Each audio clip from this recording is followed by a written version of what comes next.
मैं तो कहता हूँ रावण आवे, अब वो आते हुए घबराते हैं और चुपचाप पैम्पलेट बांट के निकल जाते हैं। 2-4 लोगों ने हंसों ने मिला, 4 जूते लगाए, हंस भाग कुएं भाग। अब मैं उसमें क्या कर सकता हूँ? करेंगे वो करेंगे। कल मैंने कहा तैयार हो गए, वो सोचा दूसरी बार तो आने का ना, हंसों के बीच में कौआ तो साफ झलक जाता है कि ये कौआ है। कल भी मुझे एक पैम्पलेट मिला, मैं तो कल की बात कह रहा था, ये मिला,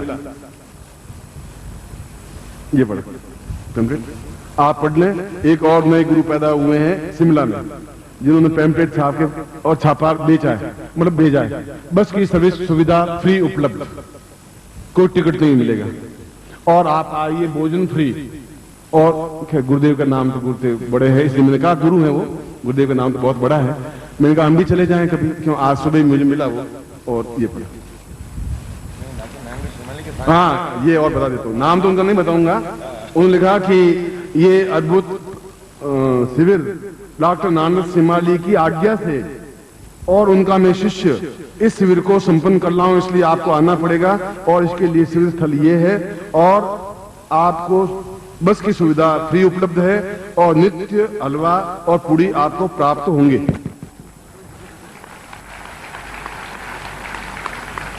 चलो 1800 थे, 1801 हो गए। चलिए ये सर कल बताया, आज आपको पढ़ना होता पढ़ दीजिए। और बेकार बैठे हो, हलवा पूड़ी मिल रही है, यहां पर तो पूरी सब्जी मिल रही है, तुम गलती कर रहे हो। मैं कह रहा हूं मैं नहीं खिला सकता तुम्हें हलवा पूड़ी, इतना मोटा ताजे बन जाओगे, आपको उठा नहीं पाऊंगा कंधे पर, इसलिए आपको थोड़ा और दुबला बनाऊंगा। मगर ये देखिए आपको उदाहरण, और नानक सिमाली, नानक सिमाली को पता ही नहीं साला ये गुरु कहां से निकला, जमीन फोड़ फोड़ के निकल रहे, कहां से निकल रहे। और नानक सिमाली की आज्ञा से लगा रहा है बेचारा, और नानक सिमाली के पास 10 साल साधना सीखा है। अब भगवान जाने ये कौन से गुरुजी हैं, मुझे तो समझ नहीं आया, मगर होंगे। मैं इनको प्रणाम करते हुए उनके चरणों में स्पर्श करते हैं, क्या करें। चलो डायरी में एक नाम और लिख दिया, 1800 थे, 1801। शाम तक 2-3 और पैदा हो जाएंगे, यहां तो पैदा होने लगे। मैंने कहा कि अब दीक्षा देने की जरूरत नहीं, गुरु बनाने की जरूरत है। अब तो ये मैं आपको उदाहरण दे, कल गया घर में और बिल्कुल तैयार हो गया और यहाँ बांट के गए। फिर आज सुबह आए, कुछ लोगों ने अपने कुछ पत्रिका किताबें पैम्पलेट बांट के गए, कुछ लोगों ने फूक मार के भगा दिया। खैर मुझे इनको मैं आशीर्वाद देता हूं कि होंगे मेरे इस जीवन के, नहीं तो पिछले किसी जीवन के होंगे, शिष्य होंगे। मैं क्या के लिए मना करूं, 2-4 रुपए कमा रहे हैं तो कमा रहे हैं। आपको हलवा पूड़ी खाना हो तो यहाँ से उतर करके सीधा शिमला का रास्ता पकड़ लेना, गुरुदेव मिल जाएंगे वहां पर। और छापने के लिए पैसे नहीं उनके पास, रिसाइकिल स्टाइल निकाला हुआ है। मैं तो उनको भी प्रणाम करता हूँ, उनको भी आशीर्वाद देता हूँ कि उनकी पत्नी का भरण पोषण हो, क्योंकि सीधा रास्ता है। कपड़ा पहना और दाढ़ी बढ़ाए, बाल बढ़ाए, ओ बस बोलना तो है ही नहीं, क्यों बोलने से पोल खुल जाएगी। अरे महाराज ब्रह्म, अरे तुम कुछ नहीं, तुम बच्चे क्या समझो, चुप रहो, हम बहुत ऊंचाई पे बात कर रहे हैं। अब कहाँ कितनी ऊंचाई पे महाराज, जो झापड़ पड़ी तो सब धरती पे आ जाओगे आप, आधा घंटा लगेगा। हम तो हंस हैं, हम ये कौओं के बीच में घुटते नहीं है, झापड़ मारते हैं हम तो सीधे। गुरु फ्रॉड भी हो सकते हैं और 98% गुरु फ्रॉड है। मैं 2 साफ बता रहा हूं। फ्रॉड इसलिए है कि उनको ज्ञान कुछ है ही नहीं और वो अपने आप में मोटे ताजे सन मुसन बने हुए, भगवान कपड़े पहने हुए, जटाएं बढ़ाए हुए, तिलक लगाए हुए बैठे हैं और आप एकदम से दंडवत प्रणाम करते हैं, बच्चे खुश हो। आप पूछे महाराज ये इसका क्या था, अरे तुम बच्चे तुम नहीं समझोगे, ये बहुत ऊंची चीज है, तुम क्या समझो, तुम बच्चे हो, तुम चुप रह जाओ। अरे महाराज मुझे समझाइए सही, श्लोक का अर्थ क्या है, ये कौन सा श्लोक है, मैं गणपति पूजन करूं तो कौन से तुम नहीं समझ सकते, तुम बच्चे हो, तुम बैठ जाओ। अब तुम बच्चे हो, वो बच्चे हैं, ये तो मुझे तो समझ में आया नहीं, मगर वो तुम दबा करके बैठ जाते हैं और आप चुपचाप बैठ जाते हैं। और थोक के भाव गुरु 1-2 नहीं है। हरिद्वार चले जाइए तो आप जितने चाहिए उतने मिल जाएंगे आपको, 200, 300, 500, 700, 1000, 2000, बहुत बैठे।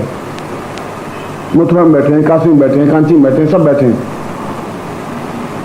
वे गुरु नहीं है, वे अपने आप में एक पूजा पाठ करने वाले पंडित हैं। वे ब्राह्मण हैं, क्यों ब्राह्मण कुल में जन्म लिया, ब्राह्मण हैं। वे पूजा पाठ करने वाले व्यक्ति हैं, उनके प्रति मेरा प्रणाम है, मगर वे गुरु शब्द नहीं बन सकते। गुरु शब्द का अर्थ है कि अपने शिष्य को उस जगह पहुंचा दे जहां वो चाहता है, गुरु उसको कहते हैं।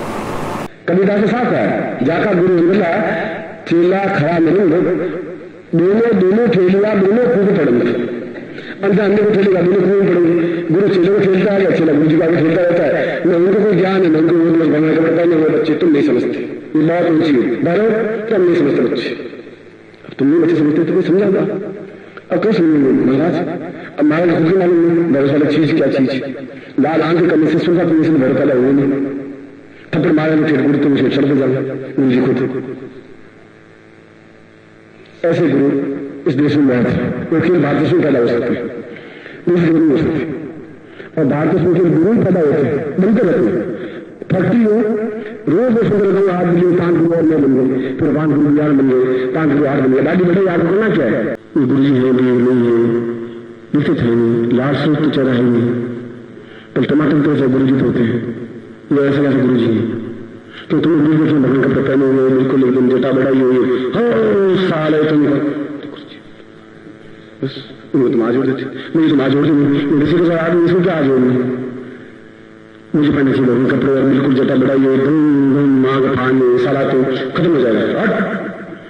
अरे यार गुरु जी बहुत तेज है, तुम जल्दी गुरु जी बन जाओगे, तुम मुझे जल्दी गुरु बना नहीं सकते, ऐसा बनना चाहता था, वो नकली चीज टिकती नहीं। इस निर्मा का और उनका डॉक्यूमेंट बहुत आता है, हीरो का विज्ञापन आता नहीं, इनका खरीदी बहुत कीमती चीज है, इसको विज्ञापन नहीं आता, क्या मालूम नहीं बहुत कीमती है, उसको विज्ञापन की जरूरत नहीं, असली गुरु उसको विज्ञापन की जरूरत नहीं, तो मालूम है गुरु वही वो, नकली गुरु के रोज फोटो आते रहते हैं, रोज प्रश्न करते रहते हैं, रोज हम सुनते रहते हैं, वो चाहते हैं कुछ तुम बोलते नहीं तो हमारे चेहरा उनका आंखों सामने घूमता रहे, शायद कभी उनको मांगा बैठेगा, कोई आस नहीं है तुमसे, कुछ लेना ही नहीं तुमसे, लेना है मुझे। और गुरु भी 2 तरह के होते हैं, एक गुरु जो अपना भी स्वार्थ सोचता है, सामने वाले का भी स्वार्थ सोचता है, वह गुरु वो सोचता है कि इससे भी कुछ न कुछ प्राप्त होता रहना चाहिए, भैया तुम शिष्य हो, तुम बहुत अच्छे हो, एक मेरे मंदिर बनाना है तो मूर्ति तुम लगाओगे, शिखर तुम बनाओगे, एक कमरा तुम बनाओगे, ये गुरु ज्ञान तो है। और एक दूसरा शब्द और बनाया है, उसको सदगुरु कहा गया है।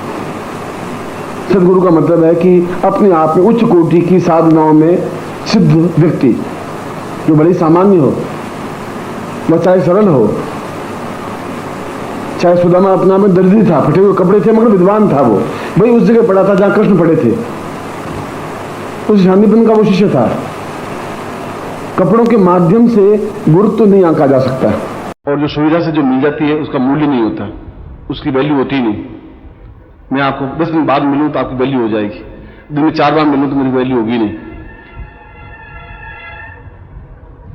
ये फॉल्स प्रेस्टीज कहलाती है।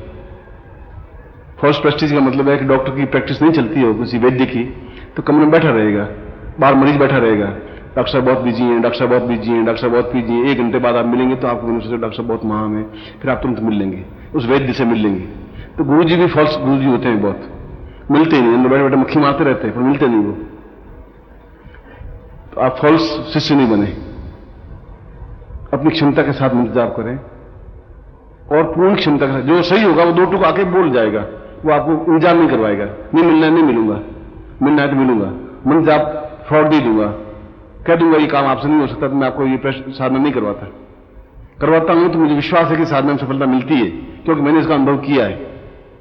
मैंने मिठाई खाई है तो बता सकता हूं कि इसका स्वाद कैसा है।